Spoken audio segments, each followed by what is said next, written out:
commencement speaker, Mr. Aaron White. 4D College, this is how we meet. When I was walking up, you were probably thinking to yourself, who's this Derek Fisher looking dude about to give a speech, and will this sound unique or even remotely come close to being epic? And as I was walking up, I was looking at you thinking like, dang, I just want to be accepted, and hopefully I could bring a calm into a day that's hectic and be like the boy who meets girl and doesn't get rejected. So 4D College, give me your number so I can text it and say, you made it. And yes, this was perfect timing, and we're all here to observe what it's like to see human beings shining in their own element. And in this room, it's hard to ignore this big old elephant called potential for greatness. And as an artist, there's only one way I would paint this, and this is what your face is as you graduate from one platform to the next. So 4D College, here's my text. And it's saying today, you're celebrated for all the times you tolerated professors who are over anxious, giving you paper after paper to write to the point where you thought they were as haters just hating on your life. But despite all these obstacles, today you stand here a grad, knowing your individual story of overcoming is all that you have, and nobody can take this moment away. Because on this day March 14, marks the start of pursuing your dreams and changing the world in which we live in. And this is your moment, so now that I have your attention, can I mention that this country does not need more followers who would say yes sir and yes ma'am, who don't take action because all they do is stand, who look so clean because they're afraid to get their hands dirty. No, this country needs people who will wake up early telling on time you're late. People who know that they can escape their fate.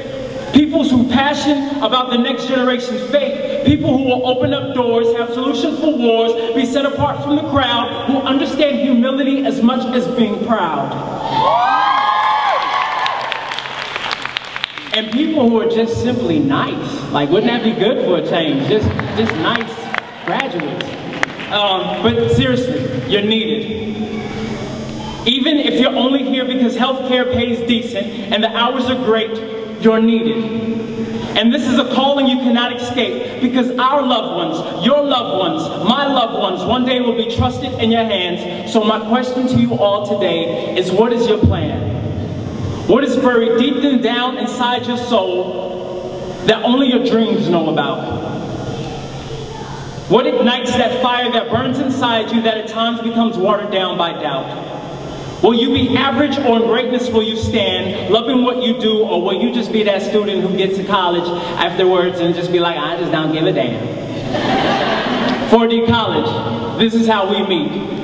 Your excitement, my words, intertangled into a speech of determination, drive, desire, and it's up for you to deliver a life full of success. So are you ready for the challenge? And the congregation said, yeah! She would play music. She would play blues, jazz, funk, different type of music. And I know that I could make my mom happy if I was to clean up and I would dance while cleaning up. Like, it's not about just helping, it's how you help, right? And I would do that. My mom would be like, boy, sweep the ground. And I'll make a dance out of it, seriously. I'll be like, do the broom. What? Do the broom. Do the dustpan. Hey, do the dustpan. Like, seriously, wash the window. Squirt, go to work. I mean, this is the things that I would do just growing up, because it brought pleasure to my mom. You know, it brought joy to my mom. And I knew my mom needed help. I grew up without a father, you know. And at that time, like from my excerpt from my play, The Blood They Shed, I say something like this. Because where I was from, fathers didn't exist. It was like a ghost town when it came to fathers. You saw men, but you didn't see fathers, so I had to imagine mine. He wasn't in the physical, so I had to create him. There was a lot of people, a lot of kids in my generation who grew up without fathers. And I remember, it's a trip now that I look back at it, I look at my life, and I'm like, my disability at the time growing up, which was growing up without a father, helped mold me into the man that I am today. It was shaping what I wanted to do at a young age. And that was to be there for mothers, and I was there to be there for kids who came from broken homes. And I can honestly say I stand before you today doing that exact same thing.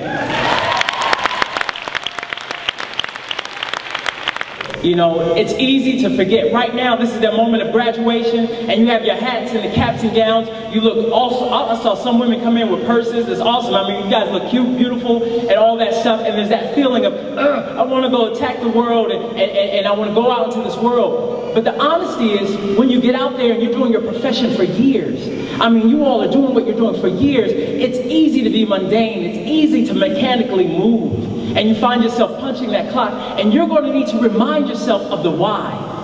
Why did you come into the health industry in the first place? Or even forget that. Why did you want to help people in the first place? And it's important that you write that down for yourself. I don't want to take this lightly or brush over the fact that some of you may be the first to graduate in your families. I don't know. Or some of you may have been told not to go down this path. You know, and maybe you can relate to this, of the scrutiny you may have gotten in doing what you're doing now. And mine's was simple. It was like this, and this is what the kids will literally do.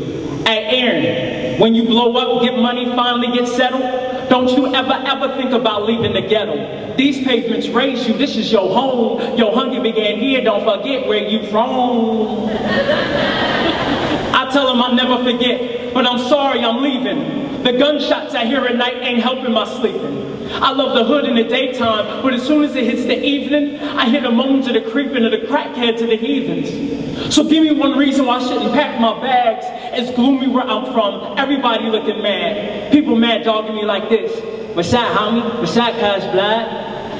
I just want to blow them a kiss, throw their whole brain pattern off. Because everybody in the hood scared to look soft, trying to impress each other with their childish games like, look at my rings, homie, look at my chain, look at my rims, homie, look at my range, look at where we live, man, look at our pain. It's like we all trying to floss white while walking in the rain. It's dirty around here, little kids scurry around here, and I swear, death comes real early around here. Yet all I remember hearing is, Aaron, when you blow up, your money finally gets settled, don't you ever think about leaving the ghetto. These pavements raised you, this is your home. Your hunger began here, don't forget where you from.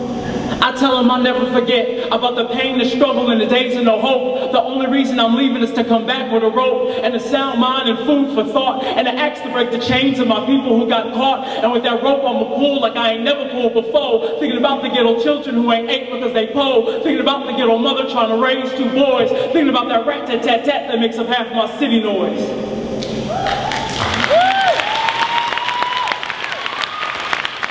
And with that rope I'ma pull with all my might, there's no way you can convince me, man, the hood is not tight. So many times I get looked at for the things that I wear. How can you convince me the hood is tight when half my friends done died there? Don't get me wrong, the heart of the hood is strong, but when you become complacent and live there till you ancient, while every day your kid is pouting, because they think it's a fantasy to step foot on a mountain. All because you so hood, hitting your three-wheel motion, you could have saved that gas to take your kids to see the ocean. Yeah, all we hear is, hey graduates, when you blow up, get out of here, get money, finally get settled, don't y'all ever think about leaving the ghetto. These pavements raised you, this is your home. Your hunger began here, don't forget where you from. I'll tell them I'll never forget, but I gotta leave to make a way for the future so they can one day leave. And if you see my back and I disappear from the eye view, I hope that gives you the inspiration to try too. Because when I come back, I'm coming back with food to give, feed it to all my ghetto children in hopes that they can one day live. It's so much fakeness out here. Graduates, we have to give them the real, because if we don't raise our children right, trust me, these weak entertainers will.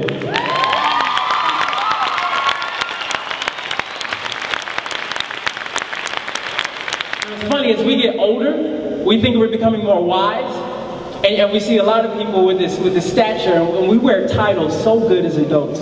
We hide behind titles at times. And we're so good, and I see that one thing that we miss as adults, and one thing that I see that's different from you as students now, and when you get into the professional realm, and it's for all professionals, is compassion. Compassion is like the #1 thing for some reason that just flees from us. You know, in a society today and age where we're so used to distractions, it's easy to be distracted. You know, I mean, we take pictures of our food. nowadays. You know what I mean? We take pictures of almost every single moment that has to do with us. And these moments are great, don't get me wrong, but we're so self-consumed, you know? And in this world pushes a lot of being into yourself. Feed your flesh. Thank you. That was a balloon. Hey, there it is. You know, you start on a pony, you start thinking of all the presidents and different things, but anyway, I don't know where that came. That's a side note. But in that, you lose compassion. You know, and compassion is just connecting.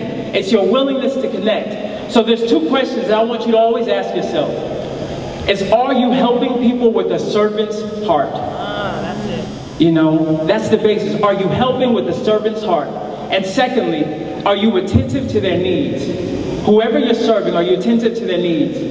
My wife and I, we go into probation camps. And probation camps, there are probably ages 13 to 18-year-old kids who've committed crimes. Some of them have been murderous crimes, some of them has been petty crimes, but these are some hard dudes. And we're walking in, I'm walking in with my wife, just strutting in, and before we even get a chance to say a word, they're whistling at my wife. They're yelling at my wife.